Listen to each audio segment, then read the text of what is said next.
Buongiorno amici del canale, è arrivata la primavera e io non sopporto più questi mobilacci che sono lì fermi ad aspettare un restyling, non so cosa. Devo cambiarlo, devo modificare il piano superiore, voglio alleggerirlo, togliere questo strato di lucido che è anche un pochettino, diciamo, graffiato in alcuni punti, voglio schiarire la parte frontale, voglio far esaltare i suoi intagli, c'è da fare, partiamo.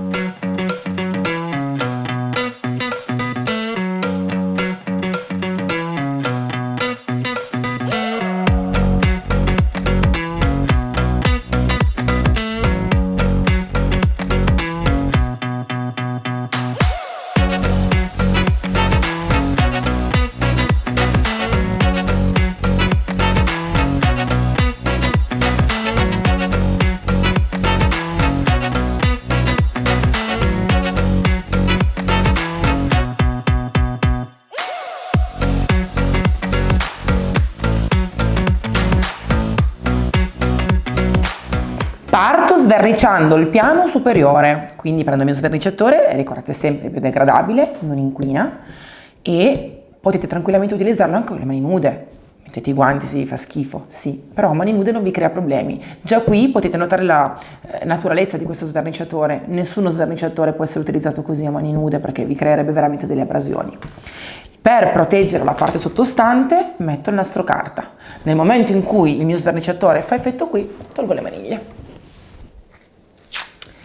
Il nastro carta, in questo modo, mi aiuta a proteggere il legno sottostante da eventuali sbavature, perché io non devo sverniciare il legno sottostante, lo devo semplicemente ricolorare. Quindi lo proteggo con un nastro carta da 5 cm, un po' più alto del solito, in modo che non rischiamo colature di sverniciatore sul legno.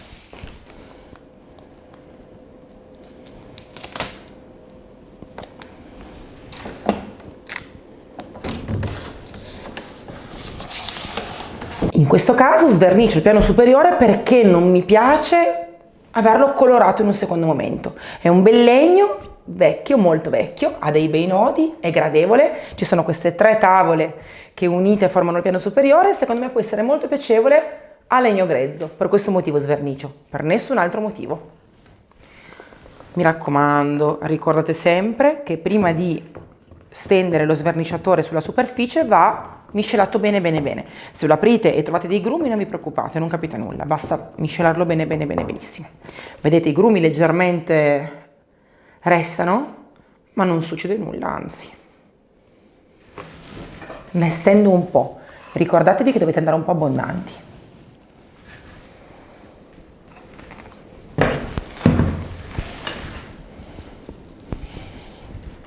Un po' abbondanti vuol dire che è meglio non vedere il legno sottostante. Vuol dire che deve essere steso, abbondante. In questo modo toglierà bene la vernice sotto, lascerà il legno grezzo e funzionerà ancora prima.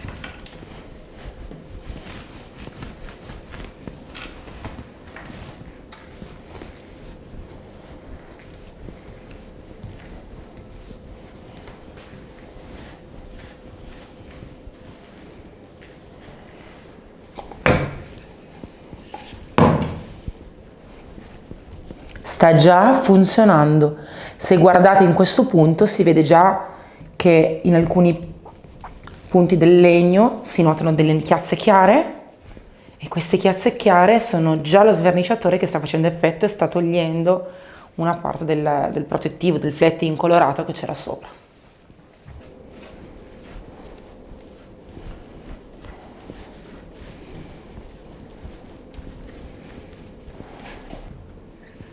Sta agendo e lo lascerò in posa 20-30 minuti. Per lo sverniciatore non ci sono delle regole ben precise, se non mai applicare lo sverniciatore all'esterno dove c'è tanto vento, aria, perché lo secca, lo asciuga e non gli dà tempo di fare effetto, ma soprattutto non stenderlo mai con un mobile al sole, ok? Se siete in un posto al sole, mettete un'ombra, un ombrellone, qualcosa, non deve mai stare al sole. Se vedete che c'è un po' di venticello quel giorno, piuttosto metteteci sopra un telo di plastica, aiuterà a fare una cappa che permetterà allo sverniciatore di non seccare nel momento in cui deve agire sulla superficie. In questo modo aiuterete lo sverniciatore a funzionare ancora prima.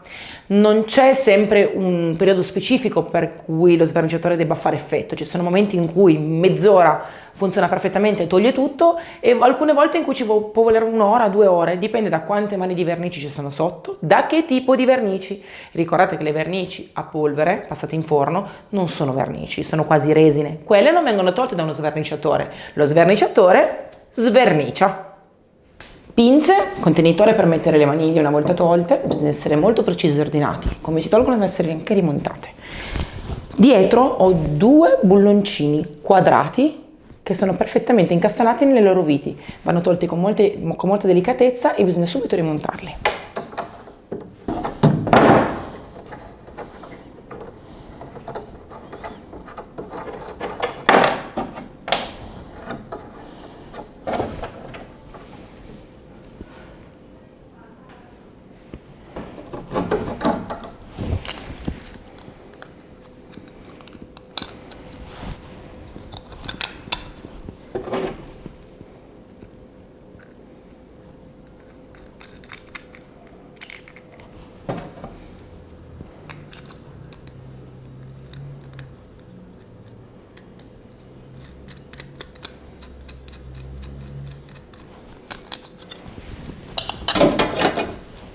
Iniziamo a sverniciare. Vassoiettino dove pulire bene la spatola e spatola di diverse grandezze, perché in base a dove vado a togliere devo avere una diversa grandezza. Io ho diverse spatole anche per quanto riguarda la lama. Questa ha una lama più nuova, quindi un po' più affilata, questa è un pochettino più vecchiotta, una lama un pochettino più arrotondata. Mi servono entrambe, dipende dal lavoro che devo fare. Ora parto cauta con la spatola un pelino più vecchiotta e vediamo come viene via la nostra pittura.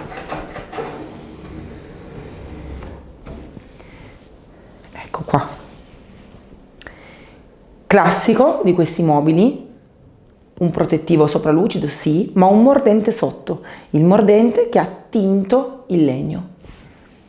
Quindi mi aspettavo già di vedere un legno comunque molto molto scuro alla base, non perché sia scuro il legno, ma è scuro il mordente che hanno utilizzato su questa base.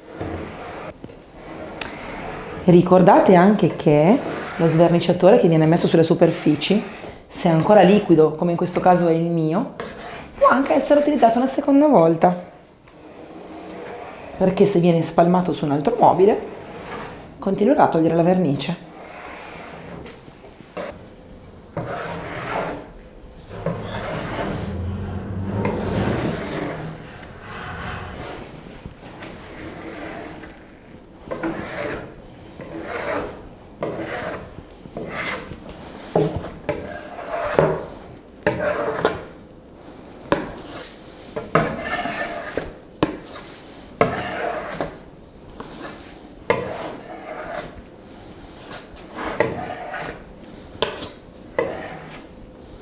Ho tolto la vernice sopra e ora devo pulire bene la superficie, perché pulendo, sgrassando, elimino anche una buona parte di mordente, sì, il mordente che ha tinto il legno sottostante.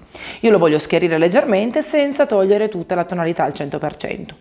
Metto ammoniaca, acqua calda, più o meno un bicchiere, una bella spugna, la strizzo perché il legno grezzo non vuole troppa acqua, quindi la spugna ben strizzata, e andiamo a lavare il piano. Vedrete che più passate la spugna e più il piano si schiarisce. Ecco qua, avete visto? Ho grattato pochissimo, proprio 15 secondi, eppure ho già tolto buona parte di mordente. Lo rifaccio.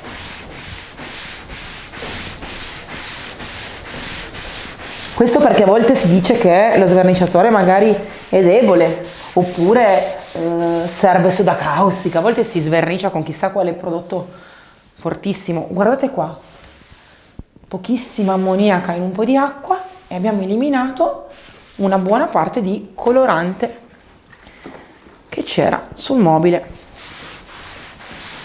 Continuiamo.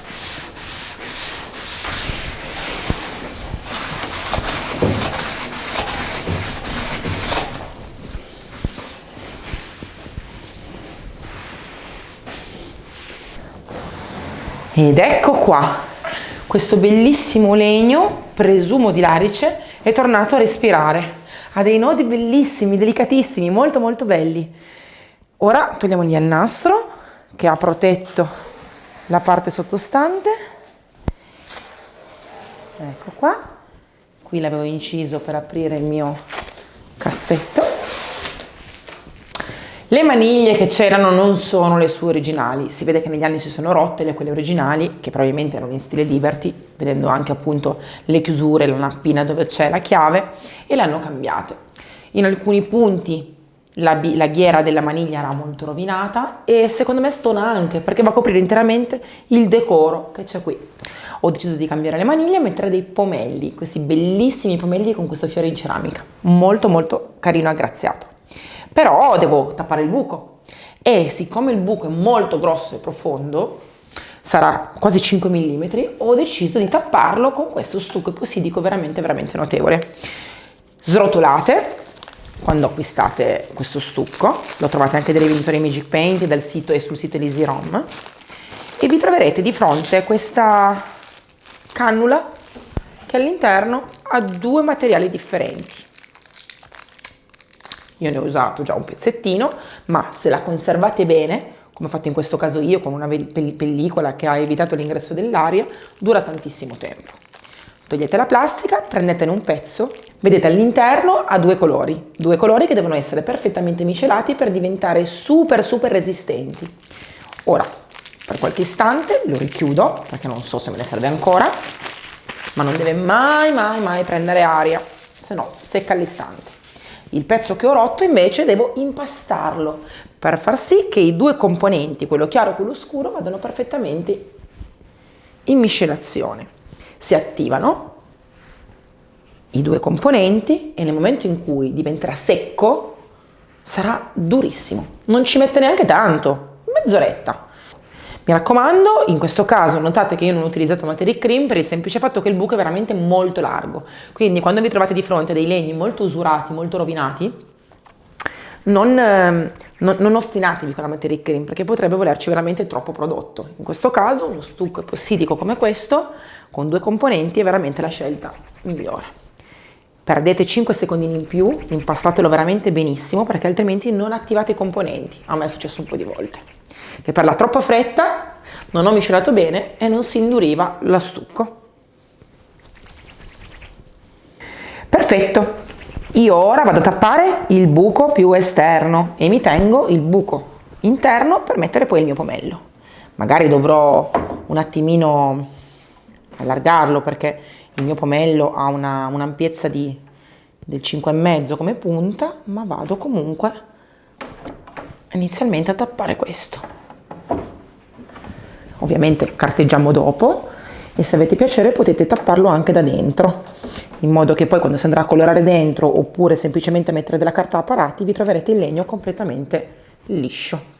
Mentre sono qui vicino ai cassetti faccio già che allargare il buco per il pomello perché non basta.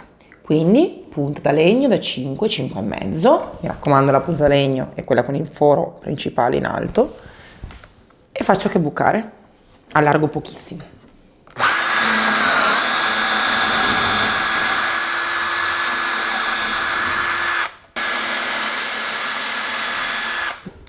Utilizzerò il Fleur de Sel, un azzurro chiaro, delicato, con una punta grigia molto raffinato, molto elegante, un po' freddo, classico, perfetto per gli ambienti sia moderni che proprio shabby chic, provenzali, proprio quelli che sanno di casa. Girate bene, mi raccomando, il colore prima di partire è importante, è un colore estremamente cremoso e copre tantissimo, quindi ricordate che copre tanto e valutate quanto acquistarne anche in base a questo fattore. Io ho già sgrassato bene la mia cassettiera prima di iniziare con ABA, ricordate sempre ABA è acqua calda, bicarbonato e ammoniaca. Si sciacqua bene. Uso l'Elizabeth, un pennello molto morbido e non vi preoccupate se i peletti fanno così, è normale dopo che sono stati lavati, l'importante è che sia bello morbido, una volta intinto nel colore torna a essere perfetto. Carico il mio pennello in modo che anche all'interno il mio Elizabeth sia bello pieno di pittura, perché se è bello pieno di pittura stende molto meglio il colore. Guardate, una volta che viene intinto nel colore, i peletti sono al loro posto.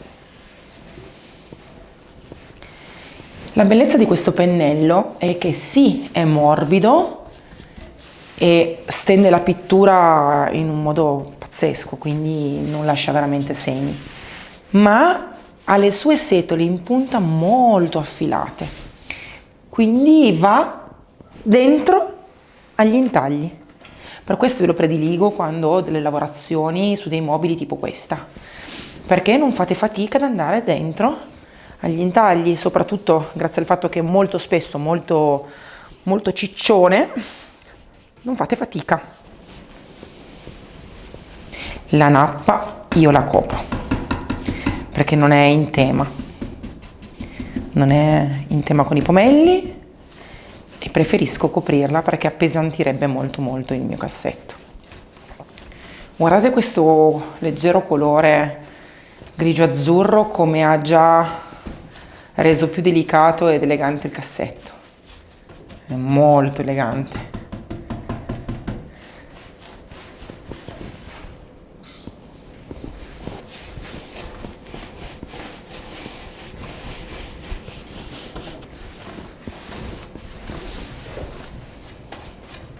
Facciamo i bordini.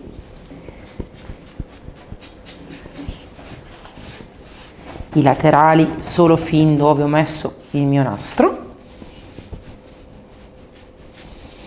e la parte superiore.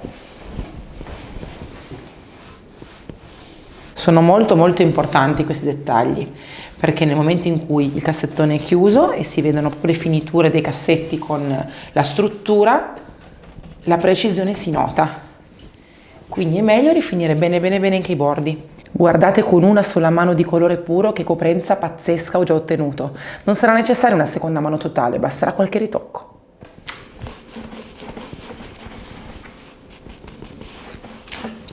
Guardate anche in questo caso, anche se il mobile è lucido, come aggrappa bene Magic. Io ho messo poco nastro carta qui per proteggere il bordo che ho sverniciato. Non volevo rischiare di macchiarlo con la vernice.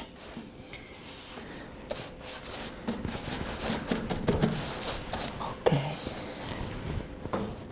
Guardate come aggrappa bene anche su una superficie tanto lucidina. Uno spettacolo.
Parto con la seconda mano su tutta la struttura. In alcuni punti non ci sarà bisogno di una vera seconda mano, ricordatevelo sempre. Quando stendete il colore puro, come me in questo caso, è ancora più facile, perché se in quel punto ha già coperto benissimo non stendo una seconda mano, risparmio colore. Carico bene il mio pennello Elizabeth, pennello fantastico, scarico delicatamente e via, riparto. Pennellata incrociata, quindi cosa vuol dire? Prima in un verso, così, in modo che sono sicura al 100% di coprire tutta la superficie. E poi nell'altro verso. Ricordate sempre, le pennellate sono veramente molto molto importanti per creare una tecnica. Un restyling è perfetto solo con un certo tipo di pennellata, più materica, più liscia, invisibile, visibile. La pennellata fa sempre la differenza.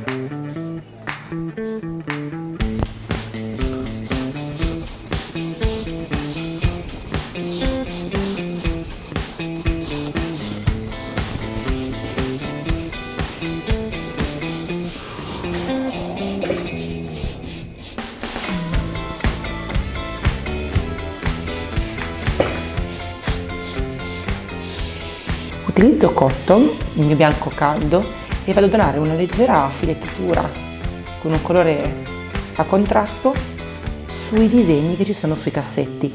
Non andrò su tutto il disegno, non vado nelle scanalature perché voglio alleggerirlo, farlo sembrare ancora più delicato ed elegante. Siccome su questo cassetto ho un ramo e un filo d'erba con dei fiori, io andrò a evidenziare solo il filo d'erba e i fiori. Il ramo e le filettature rientranti le lascio lì.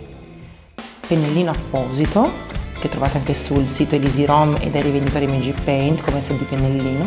Io utilizzo quello a punta, perfetto per andare con precisione all'interno del disegno.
E voilà!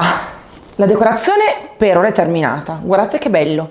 Ha preso una forma, questo disegno completamente differente. Non ricalcando con il colore il bastoncino centrale, siamo riusciti a dare movimento con la sinuosità della foglia. Adesso però carta vetro e un bel décapé, perché la persona che vuole questo cassettone lo vuole un po' in stile provenzale e quindi è giusto utilizzare un po' di carta vetro e anticare in modo da portare fuori a legno queste modanature, questi fregi e un po' di queste righe, perché no? Il décapé lo faccio con la mia super levigatrice. Una buona levigatrice con una piastra morbida è perfetta per questi restyling. Non utilizzate invece le levigatrici che hanno una piastra rigida qua sotto, fanno dei pessimi danni. Io utilizzo una grana fine come carta vetro, quindi una 150. Munitevi quindi di levigatrice, carta vetro, pennello. La mia levigatrice inoltre ha l'aumento di potenza, quindi potete partire piano dall'1 fino ad arrivare al 5 per una vibrazione più intensa.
Vi dico la verità, non so se fermarmi o andare avanti, ma una sicurezza ce l'ho.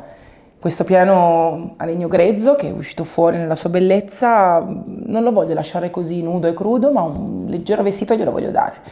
E nulla di meglio che un bellissimo transfer con dei fiori di magnolia. Li potete usare come volete voi, li tagliate, li posizionate nel punto in cui a voi piace. Io voglio fare un leggero decoro ricamo solo in questa parte del legno. Non voglio andare nel centro perché tanto poi ci metteremo delle cose sopra e non si vedrà. Non voglio andare in questa parte frontale perché toglie respiro ai decori bianchi, color cotton che io appunto ho evidenziato, e non voglio lasciare questo legno così grezzo perché non voglio dare tutto questo distacco, no? Tra il grezzo del legno e la delicatezza della parte frontale, quindi un po' di eleganza anche sul piano. Forbici e ritaglio il mio decoro.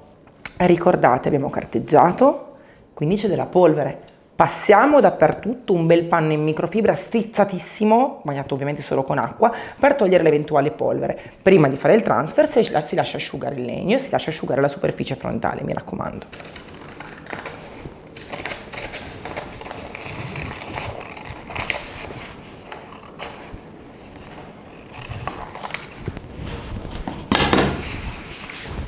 Togliamo la pellicola protettiva.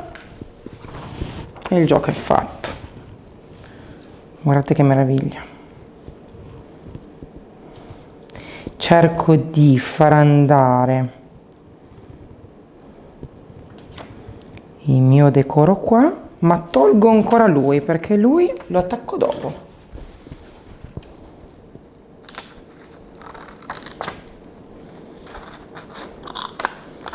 Fin quando non l'avete attaccato alla superficie, tranquilli che potete ancora modificare e variare il decoro. Tac.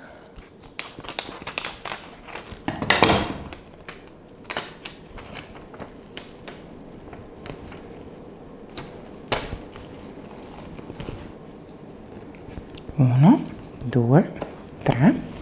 Lui per il momento lo rimetto qua, così non si attacca in giro. Legnetto,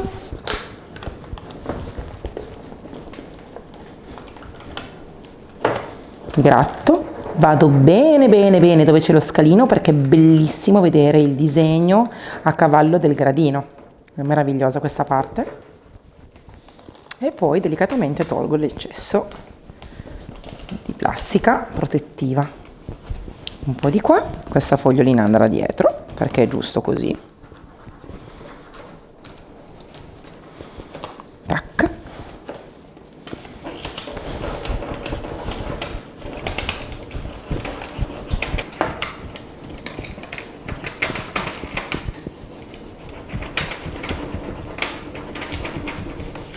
E voilà!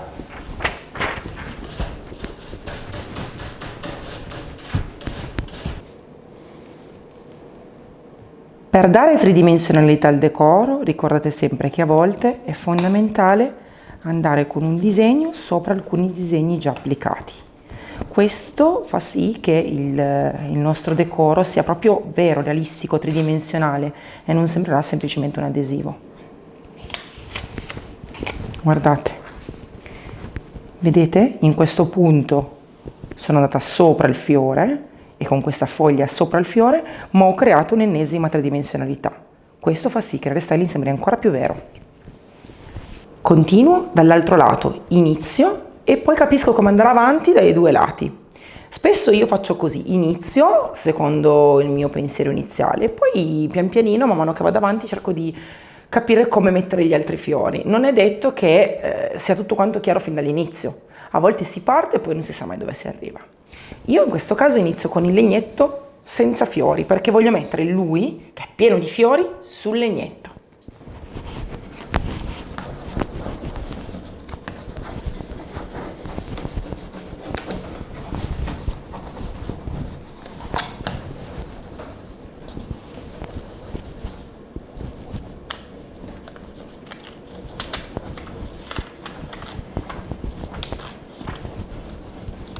Ora prendo lui e vado così, in modo che i legnetti siano sovrapposti.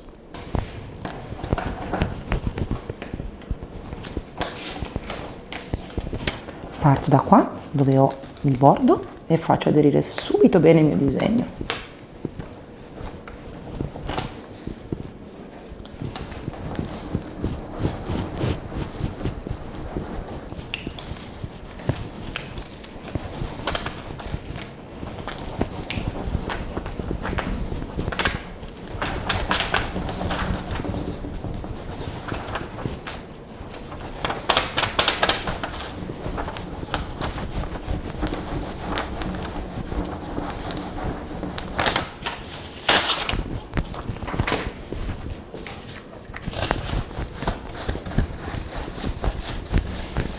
Guardate come collego questo lato. Colgo l'occasione di aver avuto questo legnetto che va in questo lato, i fiori in questo, e mi congiungo a questo rametto col mio ramettino, uno sopra l'altro, così. Un po' più di qua così non copro troppo gli altri fiori. E guardate qua.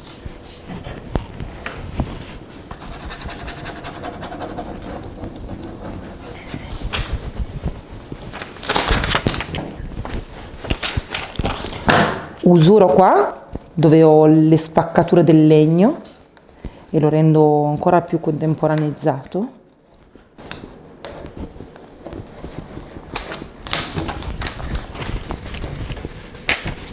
E voilà! Non sempre trovate il transfer esattamente messo nella posizione a cui voi serve, ma come vedete in questo caso sono stata io a creare la forma che volevo, quindi armatevi di pazienza, ragionateci su, forbici e tagliatelo, plasmatelo il disegno in base alle vostre necessità. In questo caso io ho fatto questa forma, l'ho creata io, questo pezzo l'ho aggiunto, questo pezzo l'ho aggiunto e questo piccolo pezzo è stato aggiunto all'ultimo, esattamente come questo ramoscello qui. Vedete, non è che sempre si possono trovare già in commercio i disegni fatti su misura, ma lo diventano su misura.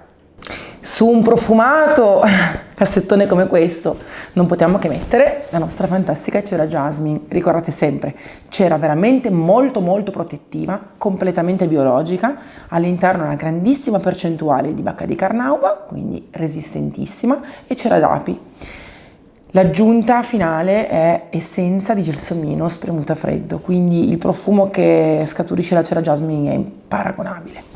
Carichiamo bene il pennello in modo che sia all'interno delle setole, si scarica bene quello che rimane sulle setole in esterno e si parte a proteggere. Parto dal legno perché voglio che voi vediate subito che differenza c'è quando si stende la cera sul legno grezzo, torna a vivere.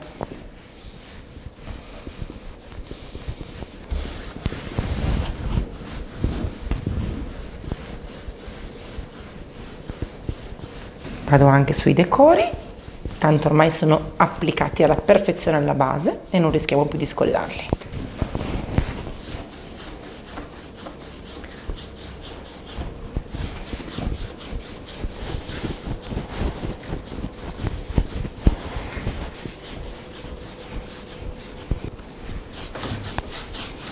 Guardate il colore, nel momento in cui andiamo a stendere la cera, come diventa più vivo, e anche il decapè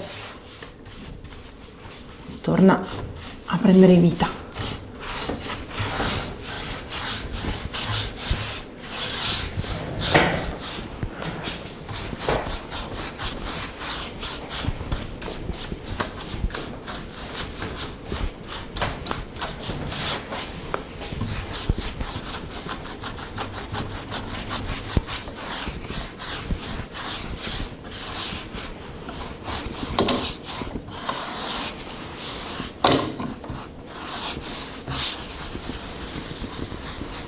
Il giusto pomello, come sempre, fa la differenza. Questo bellissimo fiore in ceramica bianca spicca tantissimo sulla base. Ho già pensato all'inizio quale pomello mettere, perché quella maniglia mi sembrava un po' troppo, volevo qualcosa di più leggero, di più delicato. Ma per scegliere bene il pomello bisogna anche capire che colore mettere alla base. Il mio fleur de sel, questo grigio azzurro delicato, è perfetto come base per il mio pomello. È facilissimo da mettere, guardate, avendo preventivamente allargato il buco del mio cassettone a 5,5, rondellina, bulloncino e avvito.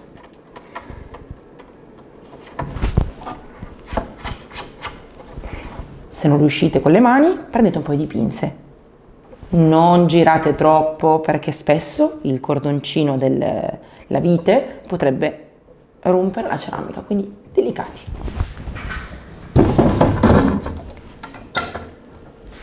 Una nappina, guardate che meraviglia. Il giusto dettaglio per rifinire un restyling perfetto. L'ho messa grigia perché mi piaceva che spiccasse sulla base. Questo cassettone è veramente meraviglioso. Tutti i prodotti utilizzati ovviamente li trovate sul sito www.easyrom.com e dai rivenditori Magic Paint che acquisiscono queste linee di prodotti. Fatemi sapere nei commenti se vi è piaciuto il restyling e mi raccomando iscrivetevi al canale così vi arriveranno altri video come questi tra i consigliati. Al prossimo restyling. Ciao!